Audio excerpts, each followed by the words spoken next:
You're listening to Finding Your Genius Zone with Dirk Nevelle. With the help of successful individuals across industries, Dirk breaks down the unknown parts of every vocation while highlighting the importance of finding a career where you can leverage your natural skills, passions, and interests. Now here's your host, Dirk Nevelle. Everybody, this is Dirk Nevelle. Welcome to my podcast. On with me today is Lisa Dupar. Lisa, welcome. Hi, thank you, Dirk. Thanks for having me. Thanks for coming on. So Lisa, I've known Lisa, I want to say maybe 10 years. And Lisa has a catering business and as well as an amazing restaurant that we'll get into. But she's been catering for my mom and stepdad do these really cool Christmas parties. So I've gotten to know Lisa over the years just from what she's done. And it's really amazing because she creates this experience, and the holidays are all about experiences. And she's a huge part of my memory at Christmas because it's usually an early party my mom does. And it kind of kicks you into the mood of just, being festive. But anyway, Lisa, why don't you, in your own words, kind of just explain? I know that you're not like a one-trick pony. You do one thing. You have a couple things going on. Explain in your own words what it is you do. I'm a caterer that has a restaurant. So we've been catering, Dirk, oh my God, 40 years next year. I will have been in business. So we go way back with your parents' holiday party. So I've been catering for 40 years. I've had Pomegranate Bistro, my restaurant, since 2005. So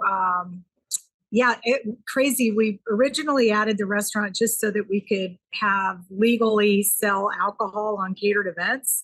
But then, of course, two chefs owning the restaurant. My husband at the time was a chef, and we're like, okay, so it kind of blew up and became more than just a liquor license for catering.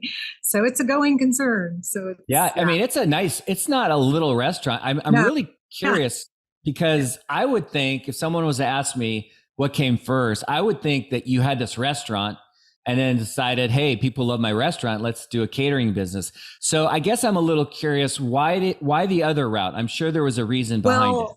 Well, actually, going way back, I started in 1984 in Redmond, and I had a restaurant called Southern Accents because I'm from the South.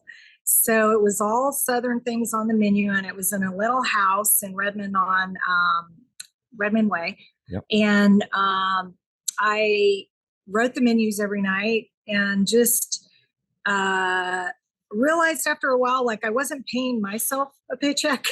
And it was kind of like, okay, this is fun. And I'm doing the creative artist thing. And we got great press and everything and awesome Southern food. But I was like, I got to do something else because this isn't sustainable. So added catering in 84, late 84, early 85. And good timing on being in the neighborhood of Microsoft, gotta say, because I kind of kissed the ground Microsoft walks on. So they were huge supporters. I literally remember when there was 3 buildings on Microsoft campus and I could take a plate of food and set it on Bill Gates' desk, like, nope, security, no. That's awesome. Yeah. So it's been a good neighborhood to be in. Redmond, I grew up there. I mean, I grew up in Bridal Trails, but like baseball, we used to go Farfar's. That was my favorite ice cream place in Redmond. Right. Yeah. I mean, I love that place. And then, I've been to your restaurant many times as well, and I really love that place. What was it about? I mean, just people are kind of tuning in right now and they're kind of curious. Maybe they're into catering or food or being a chef or whatever. When did this because this podcast is all about looking in the mirror and it's the obvious stuff about what lights you up. Were you a young woman that would spend a lot of time in the kitchen cooking? Like how did this whole thing come about? Well, it goes way back, but I was raised an only child by a single mom, and she hated to cook and I hated to clean. So we made a deal. Yeah. And so she would pull a stool up so I could reach the stove. That's how much she did not want to cook. And I had a blast. I thought it was like, cool, this is the one place I'm not going to get in trouble. I can make a mess and do whatever I want. And so it kind of started there. And then because I was an only child, my mom would drop me off on the beach with my 6 cousins in Charleston, South Carolina, every summer for 3 months. And we just ran wild. And their mom was a single businesswoman also. And so the 6 of them and us, we cooked, like we shrimped. We would cast net for shrimp. We would fish. We would crab. And I mean, we were foragers, if you will. And I had a cousin who was obsessed with gardening. So the kids actually cooked. So we were the ones that would just come home with stuff, and the moms would be like, cool, or just giant watermelons or beautiful island cantaloupes from South Carolina. So just food has always been a playground, and it's always been something that our parents just were thrilled that we did. And we always never got in trouble. If we were cooking, we'd get in trouble everywhere else. That is awesome. I'm just Yeah. thinking about my wife right now and how happy she'd be if our kids were like you and decided to cook meals. I think that's really cool. So was there ever kind of a different route that you thought you'd go, or was it like, were you all in on food related? Well, I think what was drilled, and again, I was raised in like high school in the 70s. Yep. So I was raised with, I think my mom being afraid of like, you better go to college and you better get a college degree. I don't care if it's in basket weaving. But I was sitting here going, but I really love to cook. I want to do something with food. And so I thought, well, I'll go to Georgia Southern and major in home ec, because that was like the closest thing I could think of. I mean, the CIA in Hyde Park, New York was already open, but I was kind of thinking locally. So I signed up for college. I get my class plan, and I'm like, oh, hell no. This is nothing to do with cooking, because it was all your basics. And I came home and I'm like, I'm not going to do this. I'm going to go to the Westin Hotel, Peachtree Plaza. It was called Western International back then, but the Westin Peachtree Plaza Hotel in Atlanta opened the year I graduated from high school.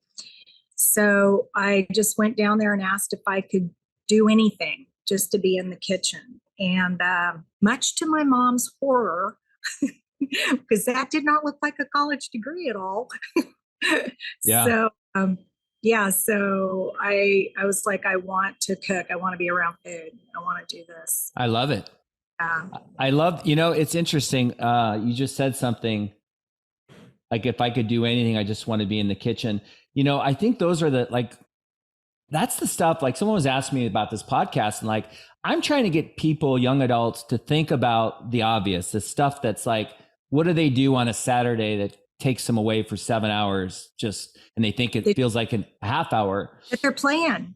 Yeah. And I hear you, and I'm like, that was food and cooking. And it was just like, that was just kind of where you felt at home.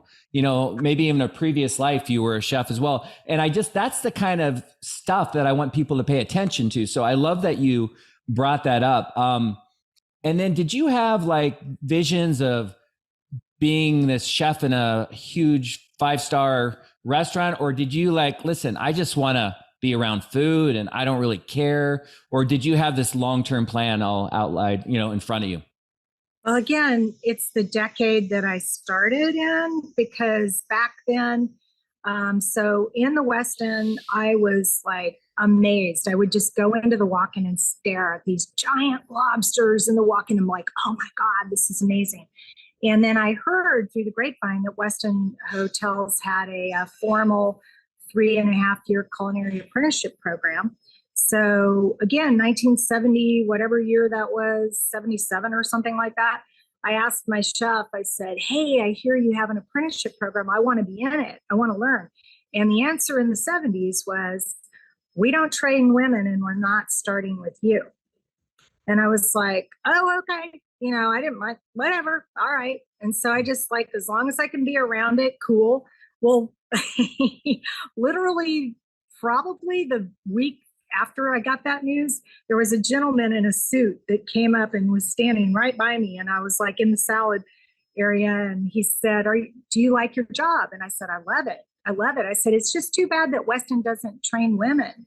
And he goes, I didn't realize who I was talking to.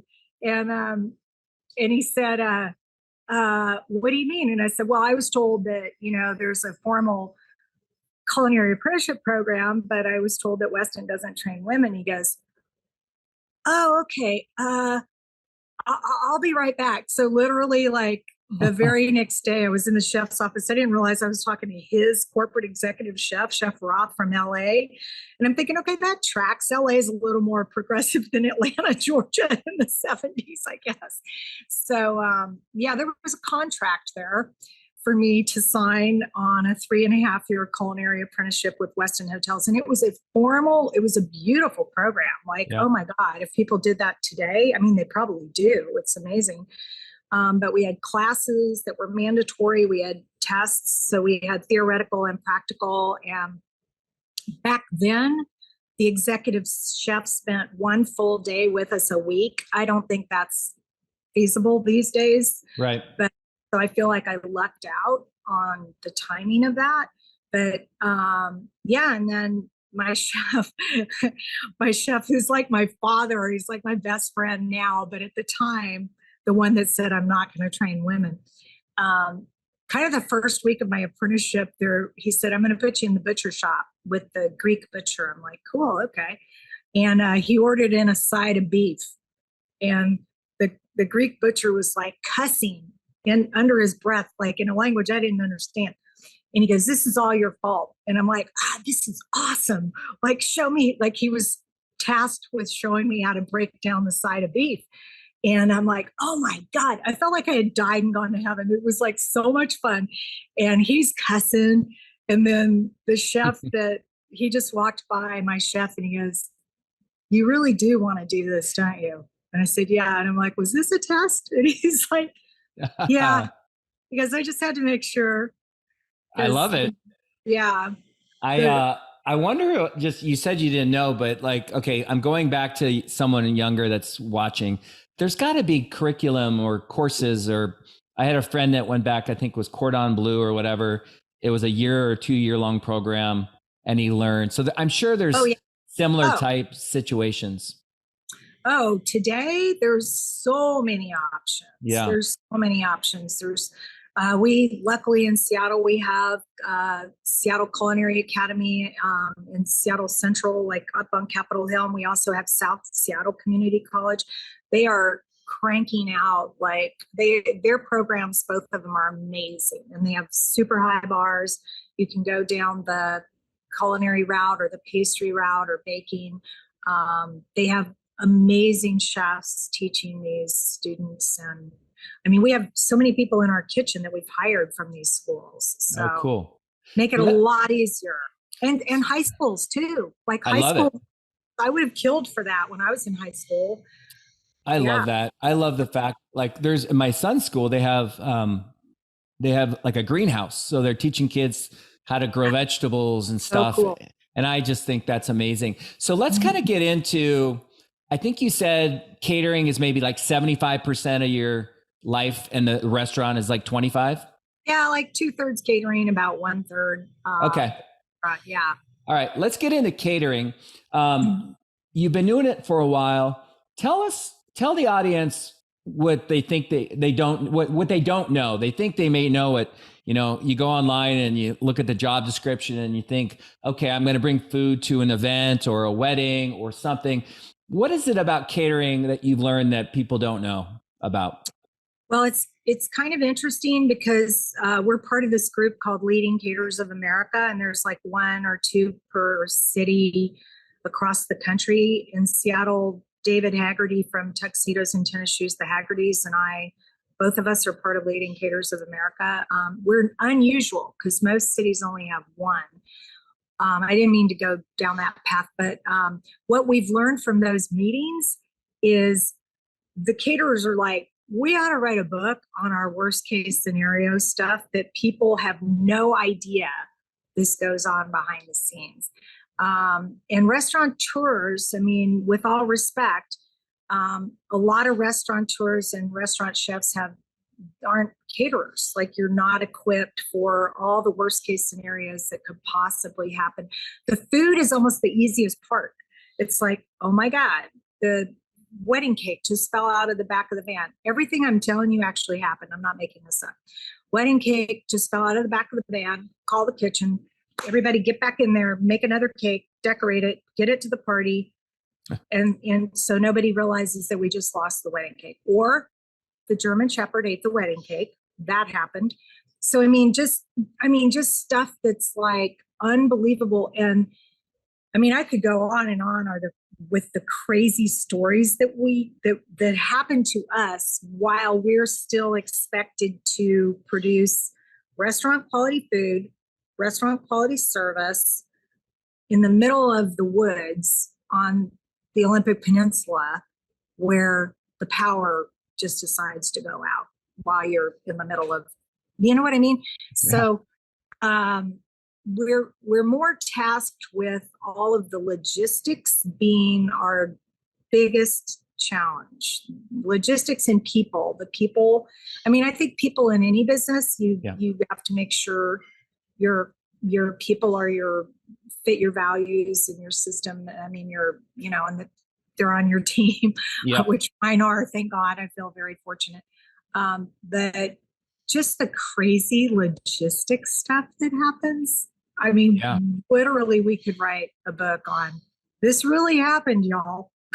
Well, I think this is really good. So let's take a step back. Like, tell me if I'm off, because oftentimes I am off. But like, if you're thinking about this, I've done this a lot with podcasts. Is someone like, whether it's writing music or flowers or even owning a business, like maybe they're really creative, but they don't know what it's like on running a business, recruiting, taxes, P&L. But what I hear you saying, what I feel you saying is, you have all the skill sets of the food and, and knowing what, the service and how to create a really cool experience, but you also need to have the ability to like shift gears quickly, and also the temperament to like you get punched in the nose, and now all of a sudden your plan is, I would think not having that trait would create a very hectic caterer. Yes. Yeah, you definitely need to be calm in a situation. I'll give you another real one that happened, and I don't think they mind me sharing because I think it was in the news. But 2 years ago, we were catering the jungle party for the Woodland Park Zoo. Okay. And it's such a huge event. It's like a sit down for 700 people that we set up the day before. So the day before, you got the linen, flatware, china, glassware on the table, everything, menus printed, blah, blah, blah.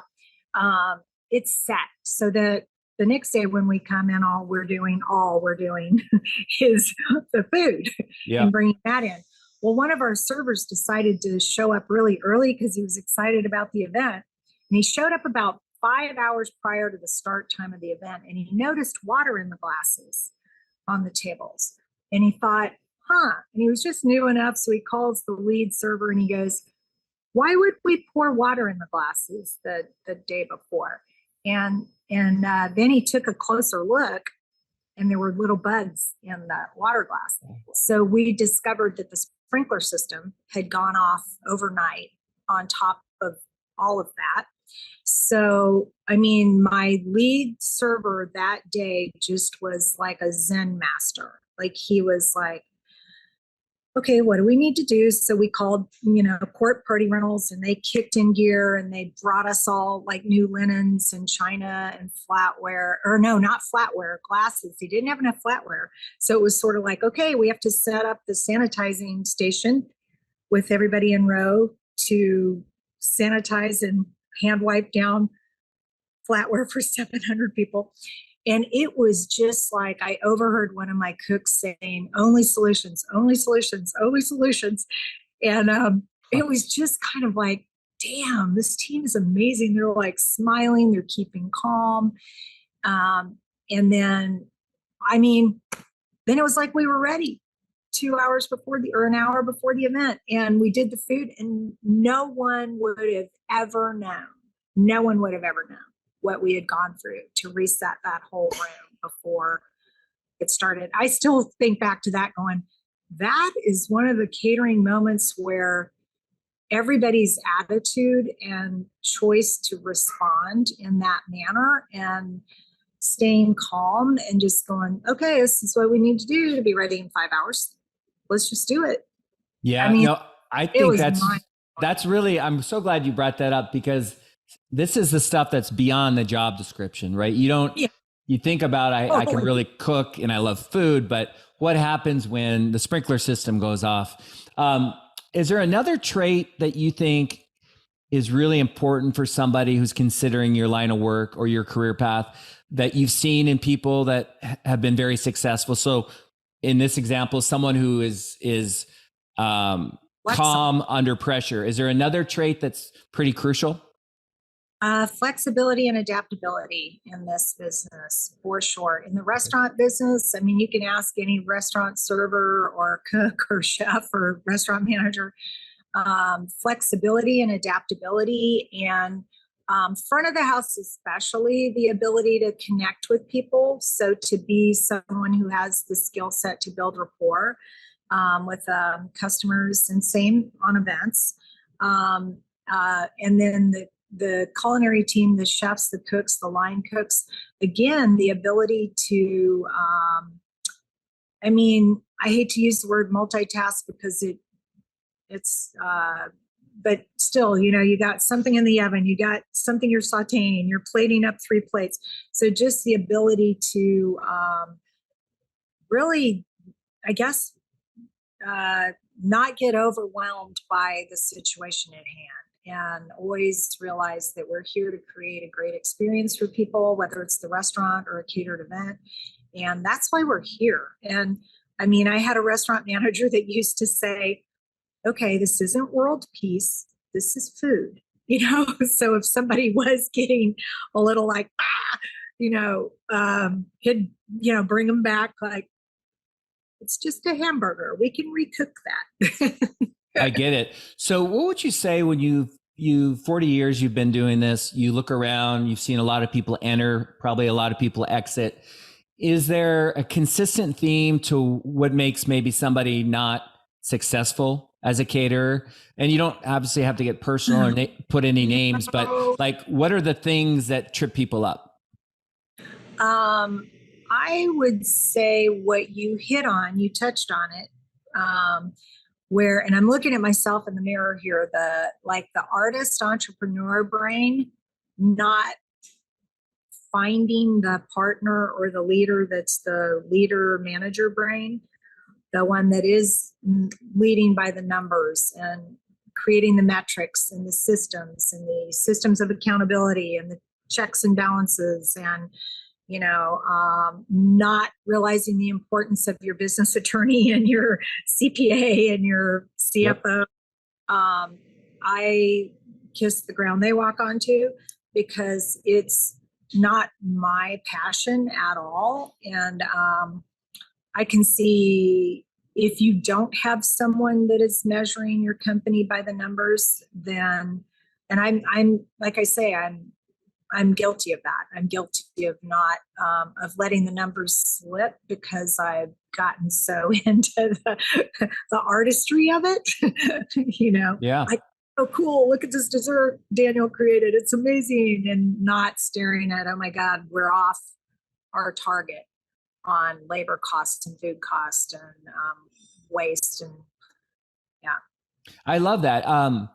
'Cause I think that's the thing that, like, I'm 53 and I look back when I was young, and there was a lot of things that I had interest in doing, but I was kind of scared because they weren't safe. My dad was all about going down a certain road, money. And so I kind of felt like the things that lit me up, I kind of shied away from because it didn't feel secure or safe. Yeah. And And I'm thinking about like people who are real passionate, like the artists and the musicians and the chefs and the, the things.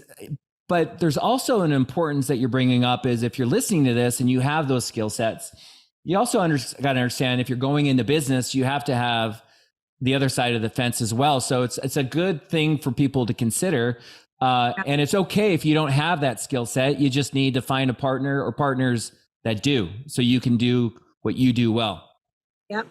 Yeah. And I mean, I've lost some things along the way from like, let's open a bunch of cafes, and then going, that sounds fun. Let's make sure that the wallpaper is really cool and the colors are cool. And let's just, and not really doing the numbers plan. So I no longer have the cafe. So, just kind of like, okay, well, it looked cool and we were doing cool stuff, but numbers wise, that piece of what I had was not sustainable. So it's really hard to, you got to let your ego get out of the way and cut your losses for the greater good and just go, okay, I tried that. That didn't work. So, I mean, and I've done that a few times with 2 or 3 different things on the side where, and then you try one that does work. That's like, holy cow, that was amazing. Let's do that again. So, you got to be able to walk away for the greater good of the whole company.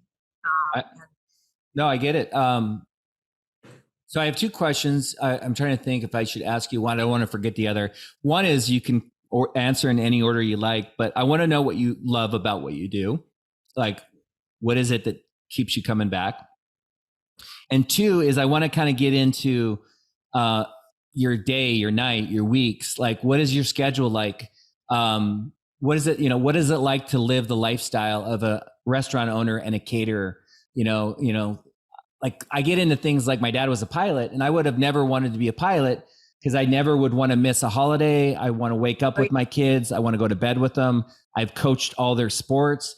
And I didn't realize that at 24, how important that was for me just to be present. And I think a lot of people chase careers and they don't think about, okay, what's going to be like on Monday morning, Thursday night, Sunday afternoon? What is it like? Let's go with that first. What is it like to be in your world in terms of schedule? I have to say it is, we work nights, we work weekends, we work holidays.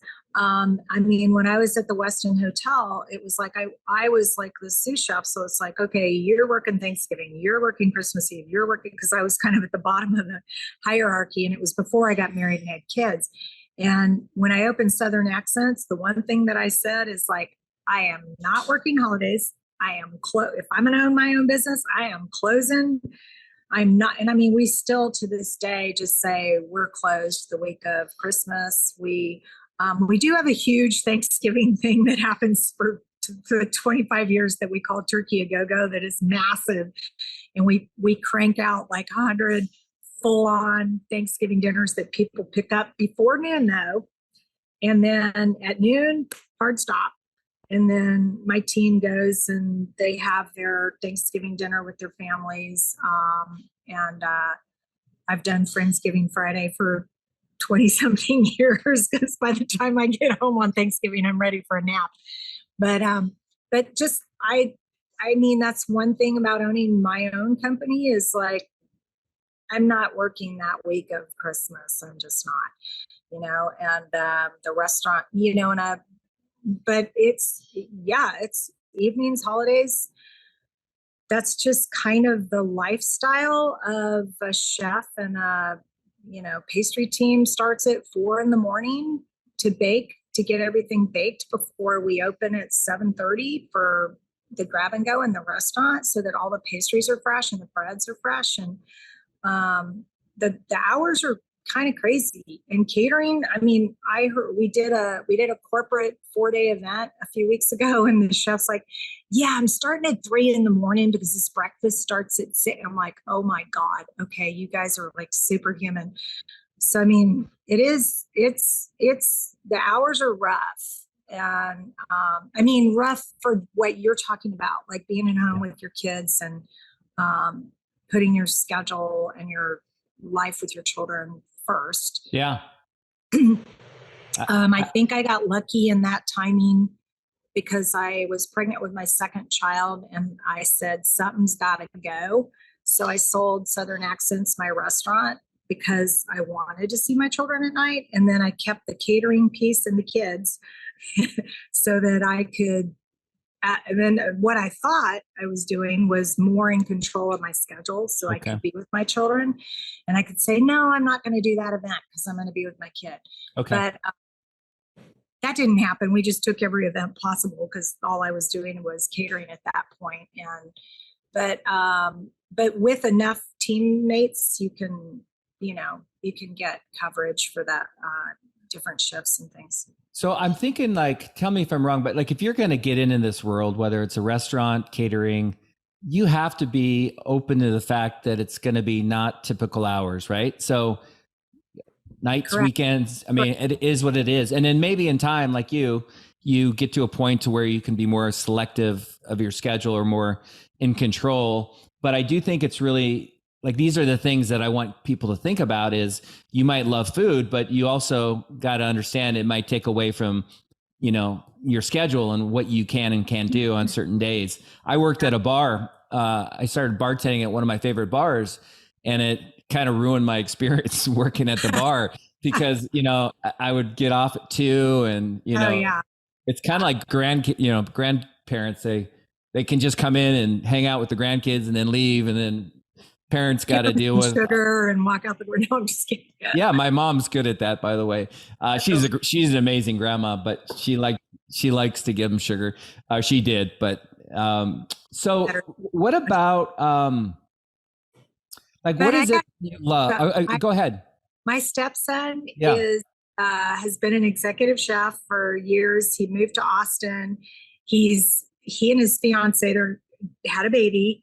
And he's an executive chef of a catering company down there. He looked at the little baby and is like, I'm out. I want to be at home with my child. I'm choosing another profession. So he's taking online classes. And I've seen that with some chefs. I had a chef here who is actually my leasing agent helping me with the cafe right now. He was one of my sous chefs for years. Got married, had a kid. I'm going to go be in real estate. I'm not, so people... We do lose some talent to this lifestyle isn't for me if I'm going to be a dad or a mom at home. Yeah. And there's a lot of people, you touched on this, there's a lot of people who have a passion for, I'll pick cake decorating, and they're beautiful. They do these gorgeous cakes at home and they'll sell them on their own and they look like works of art. And then there's a gal that we had that we said, do you want to help us professionally in the kitchen? And I think you get a taste of you're cranking out 20 cakes. You're not spending 2 days on one cake to make it look like the Disney princess cake or whatever. So you get a different, wow, this just took the fun out of my cake decorating experience. So there is a perception of what it's going to be when you get in there. We had this gal right out of culinary school or right out of baking school, and she hit us right at the start of December catering. And my pastry chef at the time said, I'm just going to put you in charge of the cookies for the whole month. You just crank out the cookies. I'm going to do everything else. And at the end of December, she's like, I didn't go to pastry school to just do cookies. And I'm like, okay, well, welcome to reality. Because December is thousands of cookies every single day. So, and you're new. So, exactly. So it's just like, I don't know if she lasted, but she was telling us she's out because all she did was cookies for 3 weeks. And I'm like, okay. Yeah, there's this one thing I wanted to bring up with you. I was going to wait, but I'm going to do it now because I'm telling everybody about it. And before I tell you the name of the series, I loved it. I was sick a couple of weeks ago, and it was 2 seasons, and I finished it in 2 days. And I want my wife to watch it, but it's called The Bear. Oh, right. Yeah, everybody's told me about that. It is amazing. I mean, I was amazed just what it's the, I would think anyone wants to get into the restaurant business. Maybe it's accurate. I don't know, but watch the bear, because what goes on, there's a gentleman who's all about the desserts and the baking, and they all have their different skill sets, but the chaos and that goes on in these kitchens and but it's a beautiful flow too. It's Okay, not like see it. yeah. Everybody keeps telling me to see it, but all the people who tell me are in the industry and they're all saying it's reality. So I can't speak to it because I haven't seen it, but I've heard the same thing. It's so good. The acting is amazing. I mean, but what I was thinking about, one of the guys in it, his cousin sent him off. They're opening up this beautiful restaurant, and he sent him off to one of his 5-star restaurants he used to work at. And for like 2 weeks, he had to just clean the forks. That's all he could do. And he was getting pissed because he was much more than that. But there's just a system and a protocol. And I think, if anything, if you're listening and watching, be prepared to pay the dues. Right. And well, we had a chef who is, he's from America, but he married a Japanese gal, and he spent a lot of his time in Japan. Uh-huh. And he wanted to get trained with some Japanese chefs. And they said, he told us that in Japan, if you want to make sushi, you spend an entire year just doing the sushi rice, just the rice, before they allow you to touch anything. I'm like, what? Are you kidding me? So he's like, oh yeah. So he said, I had to pull some serious strings to be able to touch something other than just the rice in the training. So I thought, that's really amazing. But you're right. The paying the dues is reality. So humility. I mean, you have to have some humility. And if you got ego and you're cocky and you're getting into this business, you might get punched in the nose in the beginning. What is it about the job is there one thing that you just love? Like, is there at night after a long day or a long night of catering and you go home and shower and get in bed? Like, what is it about the business that you love? I think I know what I really love is the stories that I hear either later, after an event, or in the restaurant, or in the, like an example is, we have this gal who's been coming in here forever, and she sits at the bar and she works on her computer, and she's like family. And, I went by and I said, hey, how you doing today? And she's like, oh my God, it's so horrible, Lisa. Somebody broke into my car. They stole my laptop. I'm just having such a horrible day that I had to come to where I knew people cared about me and that would show me some kindness. And I just was like, whoa. So that feeling of, and then people will tell me years later, like, you catered our wedding 15 years ago, remember? And I'm like, oh my God, please don't test me. But they were like, all we had was this budget, and all we could afford was, something in Marymore Park. And we're still talking about how cool it was, and how, you treated us the same way you would treat your, gazillionaire clients. And your staff just made it so wonderful for us, and it meant so much to us. So, I mean, I think things like that, like, you hear these stories and people will tell me this stuff all the time, or just like immediately after an event, like, oh my God, you guys, that was so fun. And I know they don't mind, but we just catered Stanley's, the Stanley's, summer picnic for their employees, and they were just like, oh my gosh, you guys knocked it out of the park, this was so fun, and we had a blast, and the food was amazing. And so you're creating memories for people, and you're creating experiences that through your food and your service and your kindness and your caring, and there's a lot of stuff that doesn't go right, trust me. Yeah. So the ones where you mess up, and we've messed some up. Like, we messed up this gal who's like kind of a Seattleite, and she was spending a whole entire year planning her husband's 50th birthday party. She started a year in advance. Yeah. Everything had to be like perfect. Money was no object. It was like going to be knocked out of the park. It was going to be on actually New Year's Eve. And anything and everything that could have gone wrong with that party went wrong. Like the rentals were wrong, the ice was wrong, the food was wrong, we left something in the oven, it got locked in the oven, we couldn't get it out, the oven locked on us. I mean, and she was just devastated and crushed. And she just said, I just said, there's nothing I can do to redo that party. I wish I could. All I can do is give you all your money back, which was $30,000. And I'm like, I mean, that was one of the biggest refunds we'd ever done for somebody not being happy. And I just like, you know, if we crush somebody's soul by not doing it right, then but she still uses this to this day because of, you know, just like I think we were both crying on the phone together. Well, she probably uses you because you did the right thing. I will say, though, I was having this conversation with my daughter. We were in Boise yesterday and Saturday talking about career stuff. And I had a podcast guest, and she does a lot of events for wealthy families, you know, everything from wedding catering to, and my daughter was kind of asking me about that podcast. And I would have personally a hard time, like,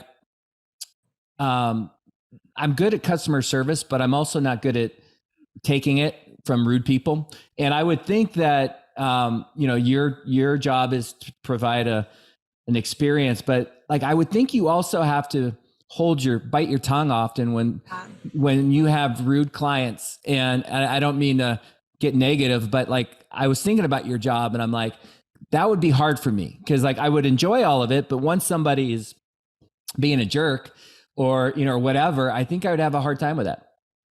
Yeah, I think I would too. That's why I enjoy the kitchen. No, I mean, yeah. I really admire my front of the house team because they're very like, I mean, they're so good with people. Even someone coming at you super angry and super like, this isn't in the right place. You guys were supposed to set up over here and he set up over there. Yeah. And I mean, I mentioned the Haggertys, David and Reed and his sons, Matt, run Tuxedos and Junior Shoes, and we're really close friends. So we share these stories, and he was sharing one with me too, where he was paired with a chef to do something with them, like a superstar chef.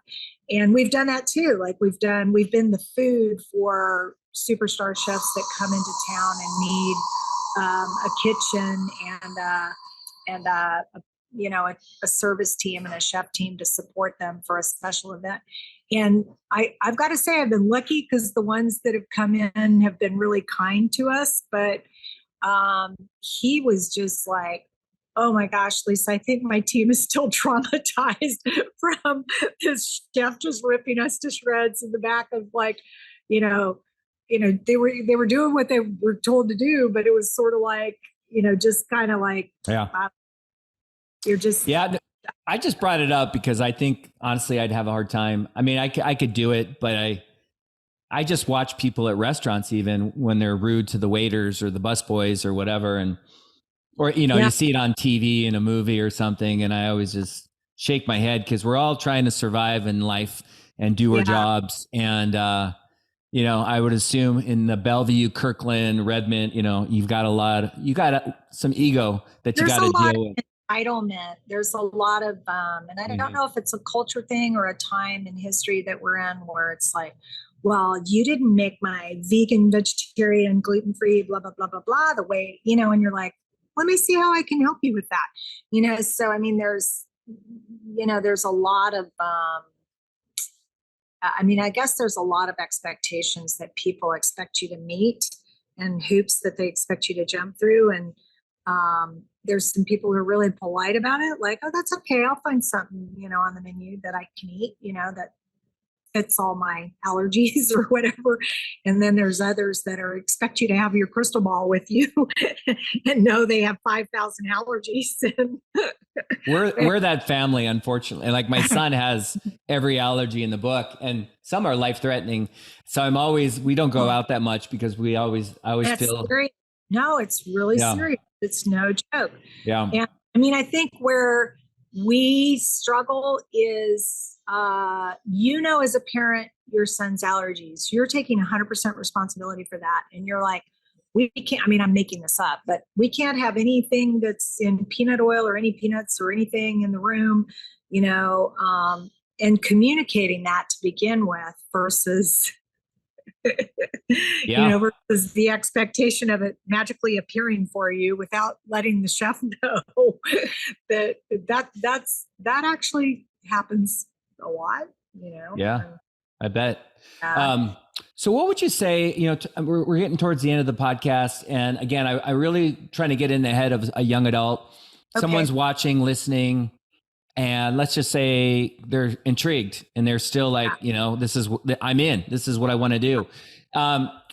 Is there anything you can, like, if it was your son or your daughter and you're like trying to warn them, like, okay, I want you to follow my footsteps, but I want you to know this and that just before you commit and go off to a 2-year program. Is there some kind of advice that you would give to somebody that's gung ho, that thinks they know everything, but maybe they don't?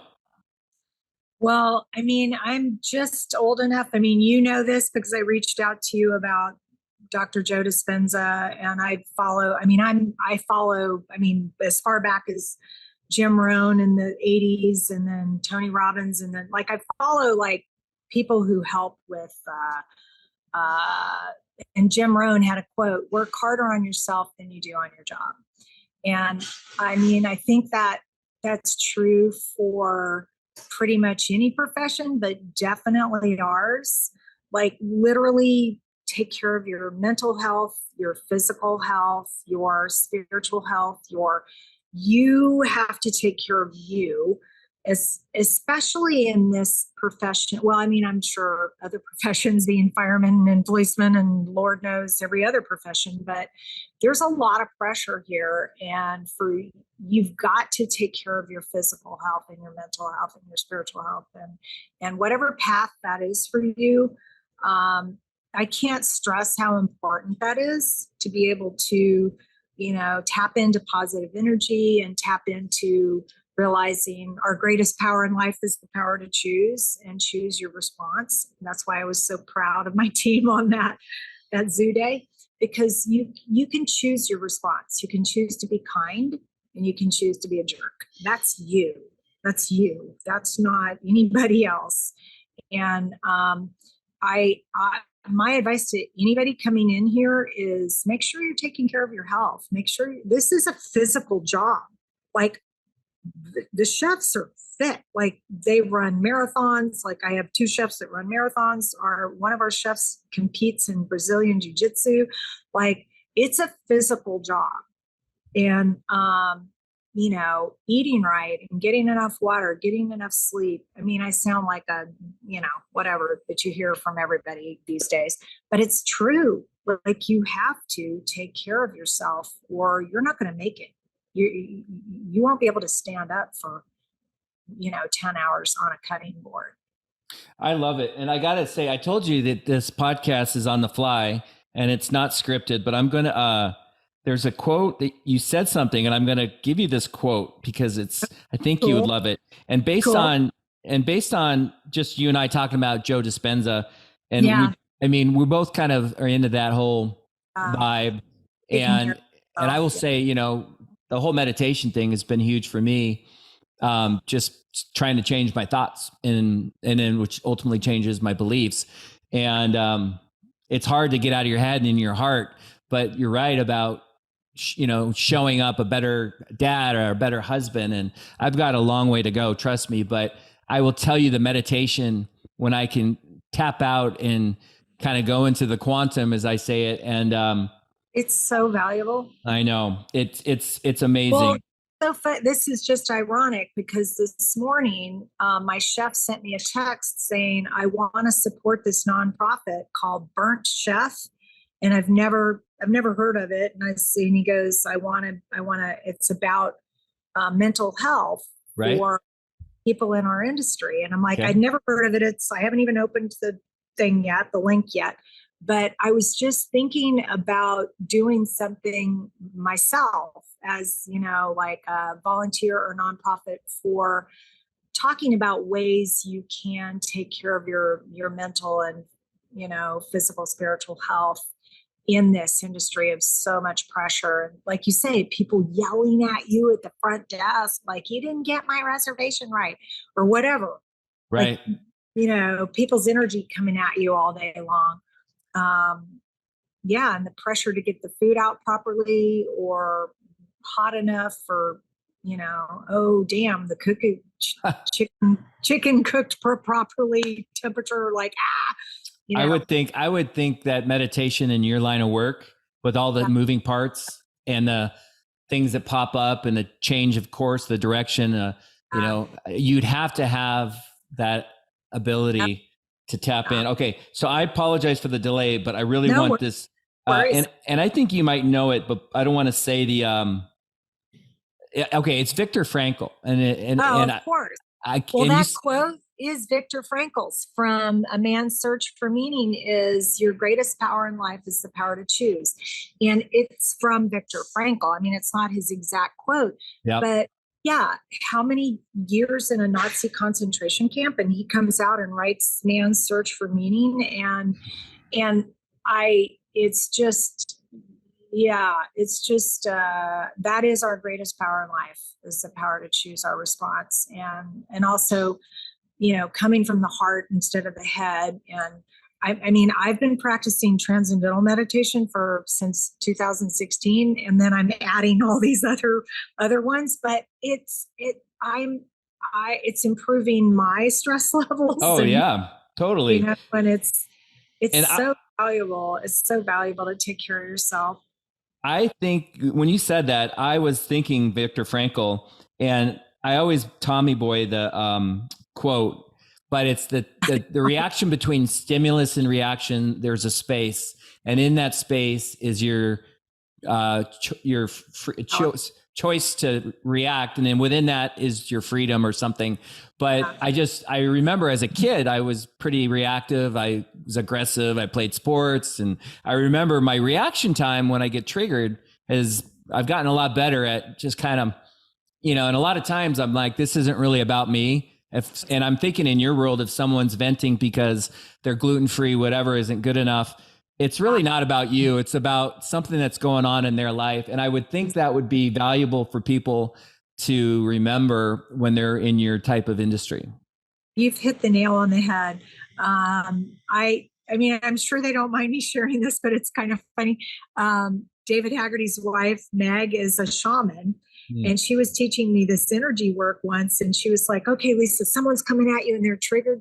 Just do this. Me, not me. Me, not me. And it sounds kind of funny, but as she goes, it'll do with that. So somebody came at one of my staff, like unloaded, like the truckload on her. And I was going, okay, let me show you. Me, not me. And she goes, me, not me. Me, not me. Me, definitely not me. I love it. That it's so funny, because it was just like, okay, you're right. It's not about you. It's something's going on with them if they're completely plugged in. Yeah. I mean, we all have a lot of stuff going on in our life. And I think venting, like I wrote a book on road rage years ago called... Oh, you did? I did. It's called Road Rage Justified. And it's actually, you can find it on Amazon, but I'm not justifying road rage, but it was about 50 things you shouldn't do. And they're not laws, they're more etiquette. But my point was, it's like, I remember, like, I did this whole thing for a year where I got on all these radio stations across the country, and they would interview me about the book. And it's not like I made a lot of money on this book, but it was kind of cool for a while. But what was amazing is how quick people are to vent, especially when they don't have to take responsibility. So if they flipped you off, I mean, if they knew who you were, they probably wouldn't flip you off. If it's just the freedom of like venting and not having to deal with the repercussion. But I think that I found in my life that a lot of people, when they react and they get triggered, it's just about something else. It has nothing to do with me. It doesn't. Yeah. That little 3-year-old in them comes out. That little, the little child in us will come out and we'll have to scream and have a tantrum. And my child's still there too. And by the way, I love how you, my number one podcast, I think, as far as views, I interviewed a shaman couple that actually did the ayahuasca journey for Aaron Rodgers. In Costa Rica. And that was really cool. Very cool. It was, so if you want to check it out, it was a good one. But I really appreciate you coming on. Thank you. I think you gave the audience a really good idea. Now, as far as just kind of plugging your catering, if somebody's interested in your services, how do they find you? Or working for us. So Lisa Dupar Catering, you can just search Lisa Dupar Catering or Pomegranate Bistro in Redmond. It'll pop up a link, on how to get to us, or actually Dupar and Company, but nobody thinks of that. But okay, any of those will work. Yeah, and the restaurant Pomegranate Bistro is right there. I mean, gosh, you're right next to PCC and kind of across from Whole Foods. Whole Foods. Yeah. Sorry. Yeah, that's close. It's amazing. I mean, you go in there and it's really kind of a cool. I mean, I've been in there. I've been in the bar. I've been in the restaurant. It's a really cool vibe culture that you've created. Yeah. So if you guys are in the area, I highly recommend it. So Lisa, thank you so much for coming on. Thank you, Dirk. Anything that you want to tip of your tongue, or do you feel complete? I feel complete. Could be the meditation that I had this morning. Was it a Joe Dispenza meditation? Sure was. Which one, if I may ask, did you do? I did the You Are the Placebo meditation. Yeah. Have you done changing boxes? Yes, I've done that quite a bit. That's a good one. That's a good one. Got them all I got them all downloaded. Well, I mean, I got some of them downloaded. I probably think there's a lot more I don't know about, but yeah. There's a lot. I have like 35 of them. What? All right. Yeah. And then we did, I don't know if you got involved with the local group, but I had a walking meditation out here about a month or so ago with 12 or 15 or so people, but there's a large group locally that do this every week. So I think you're trying to get hooked up with them. That was actually what I originally was emailing you about, was getting connected with your group. I would love that still. Thank you. Not my group. I'm just part of it. Or the group that you're part of. Yeah, no, there are some cool people. You would enjoy it. So Lisa, thank you so much for coming on. Thank you so much. I appreciate it. Take care.